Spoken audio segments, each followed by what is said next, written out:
بسم اللہ الرحمن الرحیم۔ السلام علیکم۔ یہ کتاب آپ کے لیے کاشان بصیرت کے یوٹیوب چینل کی جانب سے ریکارڈ کی جا رہی ہے۔ کتاب کا نام ہے منتخب کلمات، حکمتیں اور نصیحتیں از امام خمینی رحمۃ اللہ علیہ۔ اب ہم کتاب کا پارٹ نمبر 3 پڑھیں گے۔ صفحہ نمبر 33، موضوع ہے قرآن۔ پوائنٹ نمبر 1، اگر قرآن نہ ہوتا تو اللہ کی معرفت کا دروازہ ہمیشہ کے لیے بند رہتا۔ نمبر 2، قرآن ایسی کتاب ہے جو انسانی تربیت کا سرچشمہ ہے، اور مکتب اسلام ایسا مکتب ہے جو ہر پہلو سے انسان کی تربیت کرتا ہے۔ نمبر 3، یہ قرآن ہے جو ہمیں اعلیٰ مقاصد کی طرف ہدایت کرتا ہے، اور ہماری سرشت میں ان مقاصد کی طرف بڑھنے کا رجحان پایا جاتا ہے جس کا احساس ہمیں خود نہیں ہے۔ پوائنٹ نمبر 4، قرآن کریم اس صحیفہ الہی اور کتاب ہدایت سے مانوس ہونے میں غفلت نہ برتیں، کیونکہ مسلمانوں کے پاس ماضی میں جو کچھ تھا اور مستقبل میں جو کچھ ہوگا وہ اس مقدس کتاب کی برکتوں کا نتیجہ ہے۔ پوائنٹ نمبر 5، ہر شعبے میں قرآن کی تدریس کو اپنا مطمع نظر اور اصلی مقصد قرار دیجیے۔ پوائنٹ نمبر 6، جتنا آپ قرآن پر عمل کریں گے اتنا ہی اس کے پرچم کے نیچے آئیں گے۔ پرچم قرآن دوسرے پرچموں کی طرح نہیں، بلکہ پرچم قرآن قرآن پر عمل کرنے کا نام ہے۔ پوائنٹ نمبر 7، ایسا نہ ہو کہ قرآن پاک اور اسلام کے نجات بخش آئین کو غلط اور گمراہ کن مکاتب کے ساتھ غلط مرد کر بیٹھیں جو انسانی فکر کی پیداوار ہے۔ پوائنٹ نمبر 8، قرآن سے بڑا کوئی مکتب فکر نہیں۔ پوائنٹ نمبر 9، ضرورت اس بات کی کہ مسلمان قرآن اور اسلام پر عمل کریں، وہ تمام مسائل جو دنیا و آخرت میں انسانی زندگی سے متعلق ہیں، اور وہ مسائل جو انسانی نشو و نما اور تربیت اور اس کی قدر و قیمت کے بارے میں ہیں، وہ سب اسلام میں موجود ہیں۔ پوائنٹ نمبر 10، قرآن کو ہماری زندگی کے ہر شعبے میں دخیل ہونا چاہیے۔ پوائنٹ نمبر 11، یہ کتاب اور دنیا پر محیط یہ خوان نعمت زمانے وحی سے لے کر قیامت تک ایسی کتاب ہے کہ ہر انسان چاہے وہ عوام میں سے ہو یا عالم فلسفی ہو یا عارف یا فقیہ ہو، سب اس سے استفادہ کرتے ہیں۔ پوائنٹ نمبر 12، قرآن انسانی تربیت کی کتاب ہے، متحرک انسان کی کتاب ہے، آدمی کی کتاب ہے، وہ کتاب ہے جو یہاں سے دنیا کے آخری مرحلے اور پھر آخرت تک سفر کرنے والے انسان کی رہنما ہے۔ پوائنٹ نمبر 13، میرے عزیز جوانوں، مجھے آپ سے امید ہے کہ ایک ہاتھ میں قرآن اور دوسرے ہاتھ میں ہتھیار اٹھاؤ، اور اس طرح اپنی حیثیت و شرافت کا دفاع کرو کہ آپ کے خلاف سازش کرنے کی فکر بھی ان سے سلب کر لو۔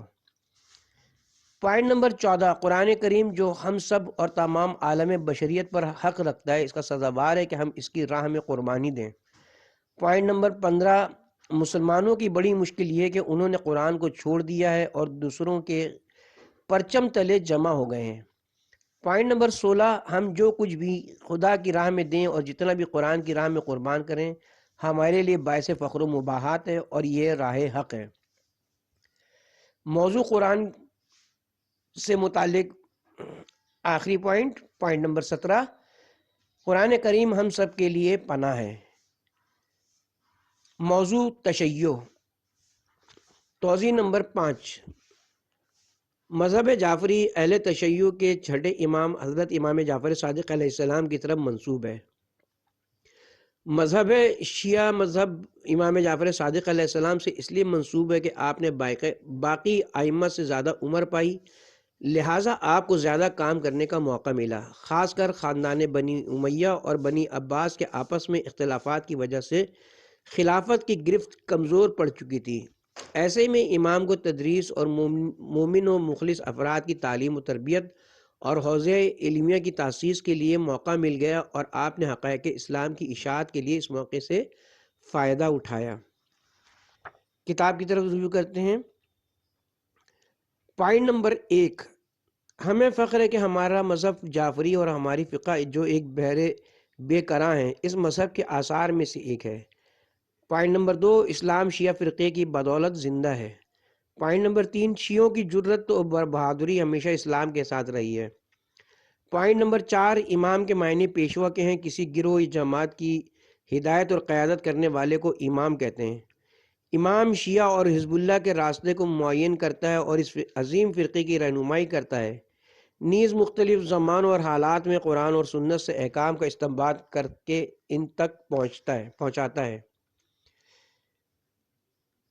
پوائنٹ نمبر 5، جو لوگ حضرت امیر المومنین علیہ السلام کے شیعہ اور پیروکار ہونے کا دعویٰ کرتے ہیں، انہیں قول و فعل، تحریر و تقریر اور ہر چیز میں حضرت کی پیروی کرنی چاہیے۔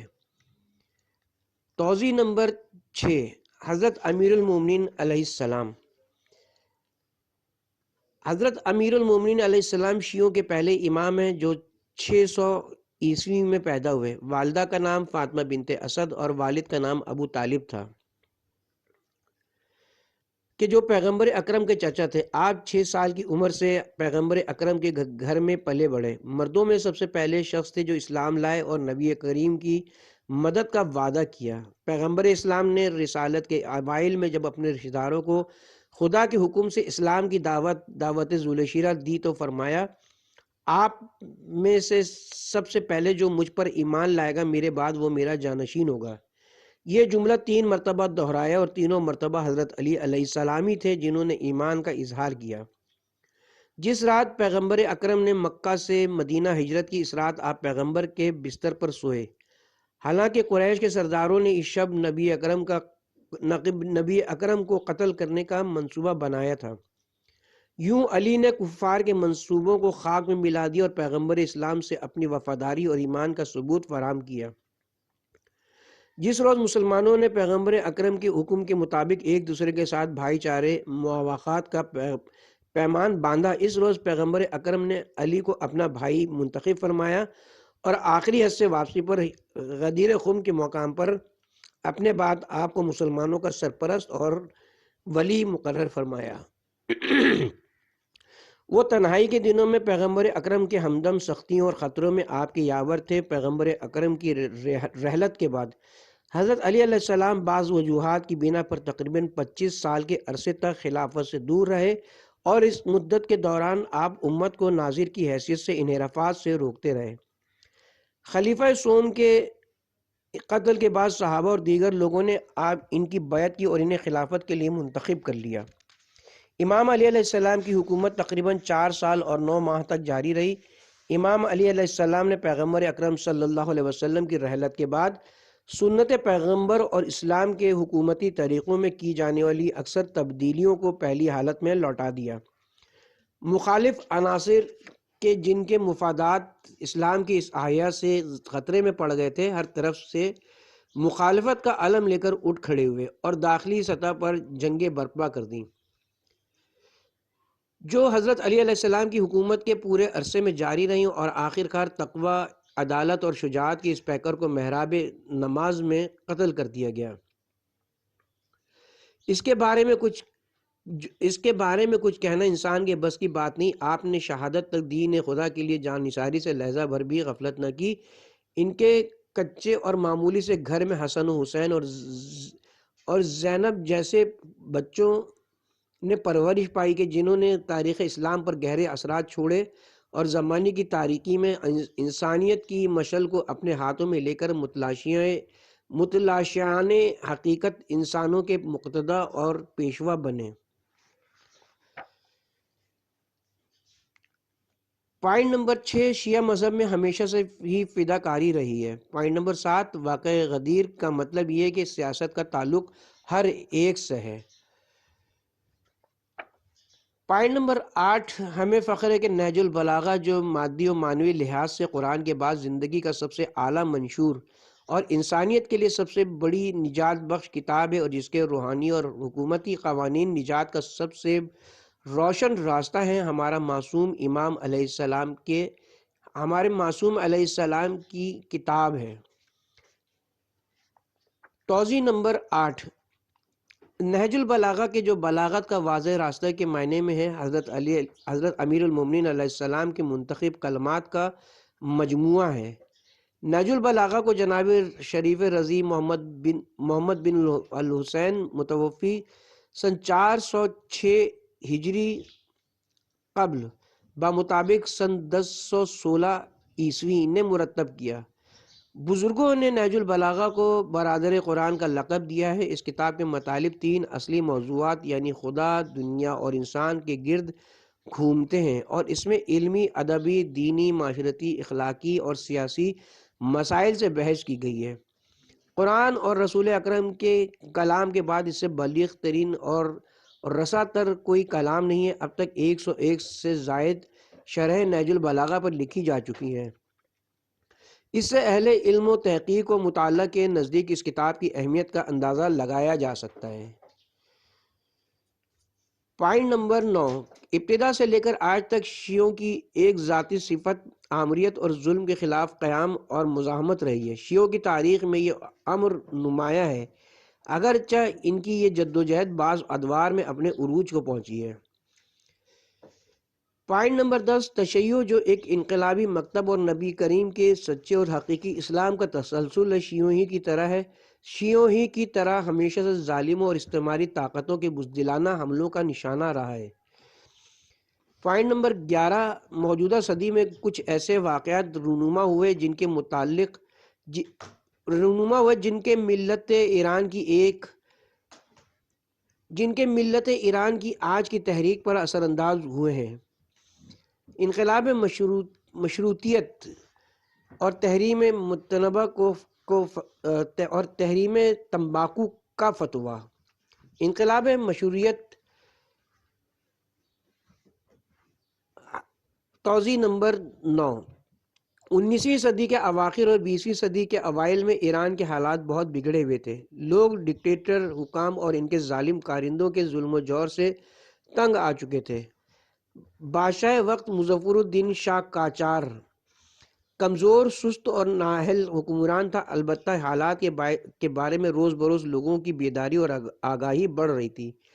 علماء نے بھی انقلاب کے لیے راہ ہموار کی۔ ان کی یہ تحریک نہضت مشروطہ آئینی تحریک کے نام سے مشہور ہوئی۔ لوگوں کی طویل جدوجہد کی وجہ سے آخرکار 1324 ہجری شمسی یعنی 1906 میں یہ تحریک کامیاب ہوئی۔ اس تحریک کی اگرچہ صحیح راہ پر رہنمائی نہ کی گئی، لیکن ایران کی مجموعی حالت کی تبدیلی، طبقاتی امتیازات کے اختتام، جاگیرداروں اور درباریوں کا زور ختم کرنے اور قانون و انصاف کے قیام میں اس تحریک نے بڑا کردار ادا کیا۔ لیکن مغرب پرست عناصر کے نفوذ اور علماء کو سیاست و حاکمیت کے میدان سے الگ کرنے سے نہضت مشروطیت اپنے خاطر خواہ نتائج تک نہ پہنچ سکی، اور رضا خان ایران کے شاہ سابق کا باپ نے تختہ الٹ کر پھر موروثی شاہی نظام قائم کر دیا۔ کتاب کی طرف دوبارہ رجوع کرتے ہیں۔ انقلاب مشروطہ اور تحریم تمباکو کا فتویٰ جیسی تحریکیں۔ تحریم تمباکو کا فتویٰ و توضیح نمبر 10، وہ تحریک جو 1309 ہجری قمری سن 1891 اور 1892 کے دوران ایک برطانوی کمپنی کو ایران میں تمباکو کی تجارت پر مکمل کنٹرول دینے پر شروع ہوئی۔ یہ تاریخ معاصر میں عوام کی سب سے پہلی کامیاب ترین تحریک تھی کہ جو حکومت کی شکست اور حکومت مخالفوں کی کامیابی پر منتجمع ہوئی۔ مرجع تقلید وقت حضرت آیت اللہ مرزا شیرازی کے حرمت تمباکو کے فتوے نے علماء اور عوام کو، جنہوں نے تحریک شروع کر رکھی تھی، متحد اور مستحکم تر کر دیا۔ حاکم وقت ناصر الدین شاہ قاجار نے روز بروز لوگوں کے بڑھتے ہوئے اعتراضات کو دیکھ کر معاہدے کو منسوخ کر دیا اور مذکورہ کمپنی کو معاوضہ دینے پر مجبور ہو گیا، اور تحریم تمباکو کا فتویٰ جیسی تحریکیں نہایت اہمیت کی حامل ہیں۔ نصف صدی سے کچھ پہلے قم میں دینی حوزہ علمیہ کی بنیاد اور ملک کے اندر اور ملک سے باہر اس کا بے پناہ اثرات۔ قم توضیح نمبر 11، شاہ کی حکومت نے امام خمینی کی طرف سے شروع ہونے والی تحریک کو پھیلنے سے روکنے کے لیے کافی تحقیقات اور اپنے مغربی حامیوں سے مشورہ کرنے کے بعد حضرت امام خمینی کو گرفتار کرنے میں عافیت سمجھی۔ شاہ کے ایجنٹوں نے 14 اور 15 خرداد 1342 ہجری شمسی، 4 اور 5 جون سن 1963 کی درمیانی رات کو 3 بجے قم میں آپ کے گھر پر چھاپا مار کر آپ کو گرفتار کر تہران لے گئے۔ امام خمینی کی گرفتاری کی خبر تھوڑی ہی دیر میں پورے ملک میں پھیل گئی۔ لوگ یہ خبر سنتے ہی 15 خرداد کی صبح ہی سے سڑکوں پر نکل آئے اور احتجاجی مظاہرے شروع کر دیے۔ قم میں سب سے بڑا مظاہرہ ہوا کہ جس میں انتظامیہ کی مداخلت کی وجہ سے بہت سے افراد شہید ہوئے۔ تہران کو شاہ نے فوج کے حوالے کر دیا۔ اس روز اور اس سے اگلے روز کے عوامی مظاہروں کو شدت سے کچلا گیا اور فوجیوں نے ہزاروں بے گناہ لوگوں کو خاک و خون میں غلطاں کر دیا۔ 15 خرداد 1342 ہجری شمسی کا واقعہ اتنا عظیم تھا کہ اس کی خبر ایران کی سرحدوں سے گزر گئی۔ ہر سال شاہ اپنے پروپیگنڈوں پر کئی ارب ڈالر خرچ کرنے کے باوجود اس واقعے کو نہ چھپا سکا۔ حضرت امام خمینی نے انقلاب اسلامی کی کامیابی کے بعد 15 خرداد 1358 ہجری شمسی 1979 کے موقع پر ایک پیغام کے ذریعے 15 خرداد 1342 ہجری شمسی 5 جون 1963 کے دن کو انقلاب اسلامی کا سر آغاز قرار دیا اور 15 خرداد کو ہمیشہ کے لیے عمومی سوگ کا دن قرار دے دیا۔ کتاب کی طرف رجوع کرتے ہیں۔ نصف صدی سے کچھ پہلے قم میں دینی حوزے علمیہ کی بنیاد اور ملک کے اندر اور ملک سے باہر اس کا بے پناہ اثرات، اسی طرح یونیورسٹیوں میں مذہبی دانشوروں کی سرگرمیاں نیز 1962 ہجری شمسی توضیح نمبر 12۔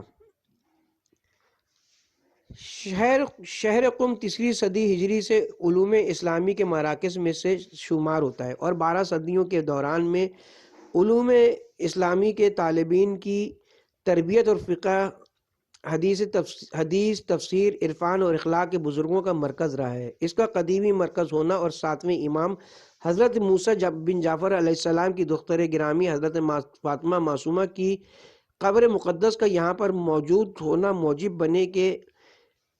بنے ہیں کہ عظیم فقیہ اور مرجع حضرت آیت اللہ حائری یزدی اس شہر میں تشریف لے آئے ہیں۔ ان کی علمی کوششوں سے نئے سرے سے رونق و وسعت پیدا ہوئی اور پھر دوسرے شہروں سے بزرگان اور علماء اسلام بھی یہاں جمع ہونے لگے، جنہوں نے علم و معرفت کے طالبوں کو تعلیم و تربیت دی۔ یہ شہر تہران کے جنوب میں 160 کلومیٹر کے فاصلے پر واقع ہے اور صوبہ تہران میں شمار ہوتا ہے۔ کتاب کی طرف دوبارہ رجوع کرتے ہیں۔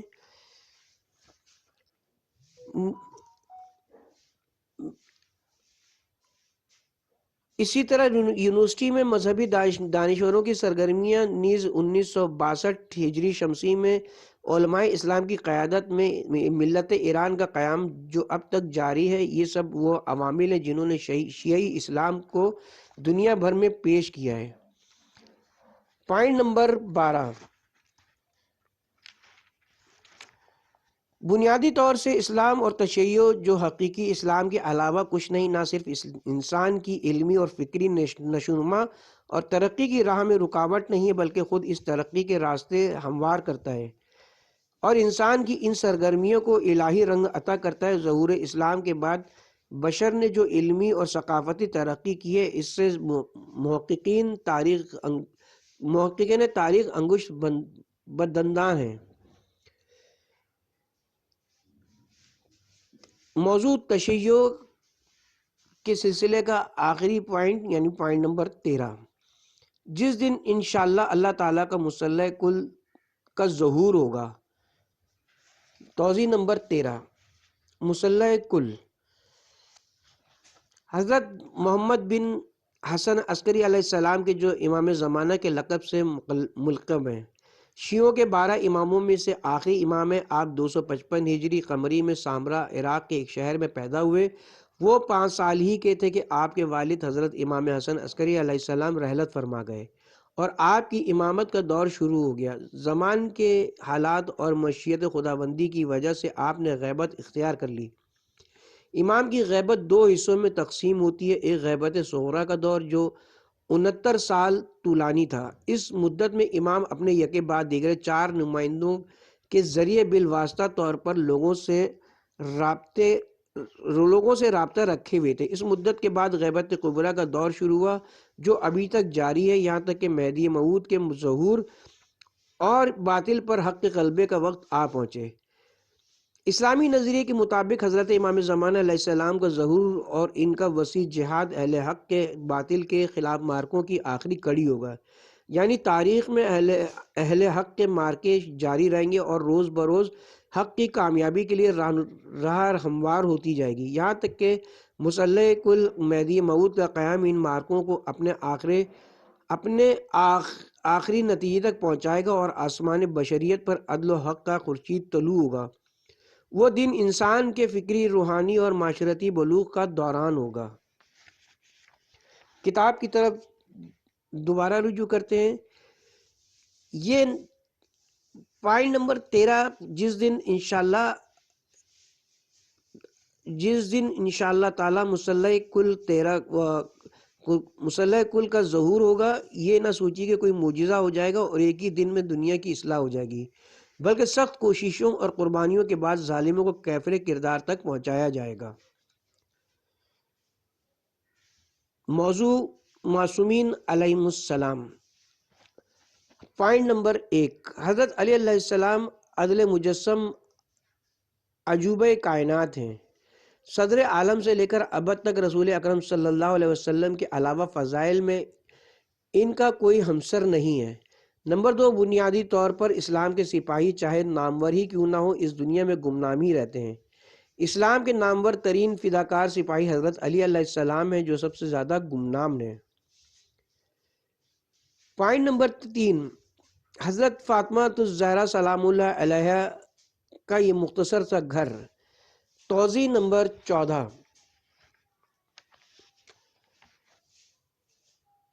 حضرت فاطمہ سلام اللہ علیہ پیغمبر اکرم صلی اللہ علیہ وسلم کی دختر اور امیر المومنین علیہ السلام کی زوجہ ہیں۔ آپ بعثت کے 5ویں سال شہر مکہ میں پیدا ہوئی۔ آپ اہل تشیع کے دوسرے اور تیسرے امام حضرت امام حسن علیہ السلام اور حضرت امام حسین علیہ السلام کی والدہ ہیں۔ اسلام کی اس عظیم خاتون کے اخلاق کریمہ اور عفت و ایمان کو بیان نہیں کیا جا سکتا۔ ان کی اپنے والد سے محبت اس حد تک شدید تھی کہ نبی اکرم نے انہیں ام ابیہا اپنے باپ کی ماں کا لقب دے رکھا تھا۔ وہ حضرت پیغمبر اکرم کی ولولہ انگیز زندگی کے دوران اور حضرت علی علیہ السلام کی سرگرم و متحرک زندگی کے دوران میں ان عظیم و بے مثال ہستیوں کی رفیق سفر رہی ہیں۔ رسول خدا کی رحلت کے بعد آپ نے بہت رنج و غم اٹھائے اور آخر کار عالم شباب ہی میں حیات ابدی کی طرف کوچ کر گئیں۔ کتاب کی طرف رجوع کرتے ہیں۔ حضرت فاطمہ الزہرا سلام اللہ علیہ کا یہ مختصر سا گھر اور وہ افراد جنہوں نے اس گھر میں تربیت پائی، جو تعداد میں 4-5 تھے لیکن حقیقت میں انہی میں ذوات مقدسہ میں تمام قدرت حق متجلی ہوئی۔ ایسی خدمتیں کی جنہوں نے ہمیں اور تمام بشریت کو تعجب میں ڈال دیا۔ پوائنٹ نمبر 4، عورت کے وقار و حیثیت کی حفاظت میں اس یکتائے روزگار حضرت فاطمہ زہرا سلام اللہ علیہ کا جو طریقہ کار تھا سب کو وہی طریقہ اپنانا چاہیے۔ پوائنٹ نمبر 5، معنویات، ملکوتی و الہی جلوے، جبروتی اور ملکی و ناسوتی جلوے سب حضرت فاطمہ الزہرا سلام اللہ علیہ کی ذات میں جمع ہیں۔ پوائنٹ نمبر 6، ایران کے عوام کا انقلاب عالم اسلام کے اس عظیم انقلاب کا نقطہ آغاز ہے جس کے علمدار حضرت حجت ارواحنا فدا ہیں۔ پوائنٹ نمبر 7، امام زمانہ علیہ السلام ہم پر نظر رکھے ہوئے علماء کی کارکردگی کا مشاہدہ فرما رہے ہیں۔ آج اسلام علماء کے سپرد کر دیا گیا ہے اور اب کوئی عذر قابل قبول نہیں ہوگا۔ پوائنٹ نمبر 8، ہم جو امام زمانہ علیہ السلام کے ظہور کے منتظر ہیں، ہماری ذمہ داری کہ امام زمانہ علیہ السلام کے اس ملک میں قانون عدل الہی کے نفاذ کے لیے تمام تر کوششیں بروئے کار لائیں۔ پوائنٹ نمبر 9، جناب امیر المومنین علیہ السلام اور حضرت امام حسین علیہ السلام کی شہادت۔ حضرت امام حسین علیہ السلام کی شہادت حضرت امام حسین علیہ السلام کی شہادت دیگر ائمہ علیہ السلام کا قید جلا وطنی اور انہیں مسموم کرنا، یہ سب ظالموں کے خلاف شیعوں کی سیاسی جدوجہد کی بنا پر تھا۔ دوسرے الفاظ میں سیاسی جدوجہد اور سرگرمیاں اہم مذہبی ذمہ داریوں میں شمار ہوتی ہیں۔ پوائنٹ نمبر 10، جو چیز نہایت افسوس کا باعث ہے وہ یہ کہ حضرت علی علیہ السلام کو جو اسلام کا منشا تھا کما حقہ اسلام کو نافذ کرنے نہیں دیا گیا۔ پوائنٹ نمبر 11، حضرت علی علیہ السلام اور اسلام پر ڈھائے گئے مصائب حضرت سید الشہداء علیہ السلام کے مصائب سے بڑھ کر ہیں۔ موضوع معصومین علیہ السلام کا آخری پوائنٹ نمبر 12، انبیاء کرام علیہ السلام اپنے مقاصد کے اجرا میں کامیاب نہ ہو سکے، اللہ تعالیٰ آخری زمانے میں اس ہستی کو بھیجے گا جو تمام انبیاء کے مقاصد کو اجرا کرے گا۔ موضوع معاد اور قیامت سے متعلق امام کی ارشادات۔ پوائنٹ نمبر 1، یاد رکھیے کہ ہمارے سامنے ایک اور دن بھی ہے، اس میں شک نہ کیجیے۔ ہمارے درپیش حساب و کتاب کا ایک دن ہے اور یہ ہر چیز کا حساب ہوگا۔ اس روز انسان اپنا حساب خود کرے گا۔ اس روز قلم گواہی دیں گے، ہاتھ گواہی دیں گے، پیر گواہی دیں گے، آنکھیں گواہی دیں گی، انسان اپنا حساب خود کرے گا۔ ایسا ایک دن آنے والا ہے۔ پوائنٹ نمبر 2، دنیا میں ہم جو بھی عمل انجام دیتے ہیں اس کی ایک برزخی شکل ہے اور ایک ملکوتی، ہم اس تک پہنچیں گے۔ پوائنٹ نمبر 3، ہمارے منہ سے نکلنے والی ہر بات اور ہر حروف اس عالم میں منتقل ہو کر ہمارے نامہ اعمال میں درج ہوتا ہے۔ پوائنٹ نمبر 4، ہمارا نامہ اعمال خدا کے پاس ہے، اس میں اعمال لکھے ہوئے اور لکھے جاتے ہیں۔ پوائنٹ نمبر 5، اس دنیا میں شفاعت کرنے والوں کی شفاعت کا جلوہ ہدایت ہے اور عالم غیب میں ہدایت کا دوسرا روپ شفاعت ہے۔ اگر تم ہدایت سے بے بہرا رہا ہو تو شفاعت سے بھی بے نصیب رہے گا، اور جتنی ہدایت نصیب ہوئی ہے اسی مقدار شفاعت پائے گا۔ معاد اور قیامت موضوع کی سلسلے کا آخری پوائنٹ نمبر 6، اپنے نفس کی تہذیب و تربیت کیجیے، یہ دنیا ختم ہونے والی ہے، ہم سب کے لیے، میرے لیے ذرا جلدی اور آپ کے لیے ذرا بعد میں۔